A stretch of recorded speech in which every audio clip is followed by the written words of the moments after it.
আজকে রান্না হবে কচুরলতি দিয়ে মোরলা মাছের ঝাল। লতিগুলোকে কেটে নিয়েছি, এবার পরিষ্কার জলে ধুয়ে নেব।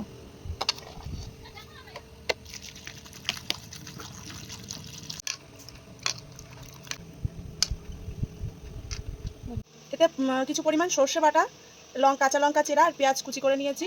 এবার চলো রান্নাটা করি। কড়াইতে তেল দিয়ে মাছটা লাল লাল করে ভেজে নেব। তেল গরম হয়ে গেছে, এবার মাছটা দিয়ে দিই। মাছগুলো লাল লাল করে ভেজে নিয়েছি। এবার ওই তেলেই একটু পাঁচফোড়ন, শুকনো লঙ্কা দিয়ে ভাজা হয়ে গেছে। এবার হালকা একটু জল দিয়ে গলে গেছে, এবার এর মধ্যে একটু সর্ষে বাটা দিয়ে দেবো। সিদ্ধ হয়ে গেছে, এবার মোরলা মাছটা দিয়ে নামিয়ে নেব। মোরলা মাছের ঝাল হয়ে গেছে। আপনারা এইভাবে রান্না করে দেখবেন, খুব ভালো লাগবে খেতে।